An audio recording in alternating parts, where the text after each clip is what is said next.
আপনি বলবেন জনগণকে ভালো হওয়ার জন্য, চরিত্রবান হবার জন্য ছেলেরা চরিত্রবান থাকবে কেমনে? রাত 2টোর পরে ডিশ এন্টিনার মাধ্যমে নীল ছবি প্রদর্শিত হয় ডিশ এন্টিনা দিয়ে। এই ডিশ এন্টিনার এই পারমিশন কে দিল? কি জবাব দিবা কিয়ামতের দিন? এত ধর্ষণ বাড়তেছে খামোখা, উলঙ্গ ছবি রাস্তায় টানানো, আর রাতের বেলায় নীল ছবি প্রদর্শিত হচ্ছে ডিশ এন্টিনার মাধ্যমে। যুবক যুবতীরা দেখতেছে, চুরি হচ্ছে, ডাকাতি হচ্ছে, খুন হচ্ছে। বাংলাদেশ হাবিয়া দোজখে পরিণত হয়ে গেছে। আমি মুসলমানদের যেই দলের হন, যত মানুষ এখানে এসেছেন, সকলের বিবেকের কাছে দাবি করি, সকলের বিবেকের কাছে আপিল করি।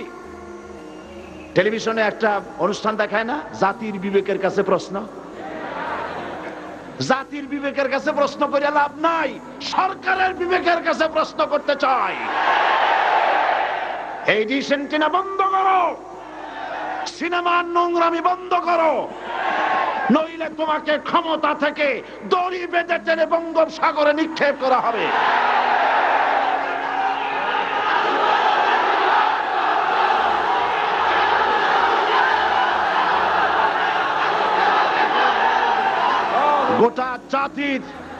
গোটা জাতির চরিত্র নষ্ট করা হচ্ছে। আপনারা যদি ঘুমায় থাকেন, জাতিকে বলছি, যেই দল করেন, আপনি যদি ঘুমায় থাকেন, আপনার ঘরের ভিতরে আপনার সন্তান ধর্ষক হবে, আপনার মেয়ে নষ্ট হবে, ভ্রষ্ট হবে। গোটা জাতি ইউরোপ আমেরিকার চাইতে নোংরামি, নষ্টামি, ভ্রষ্টতার ভিতরে ডুবে যাবে গোটা দেশ। এখনো সময় এসেছে, রুখে দাঁড়াও, রুখে দাঁড়াও। ঈমান বাঁচাবার লক্ষ্যে, দেশ বাঁচাবার লক্ষ্যে।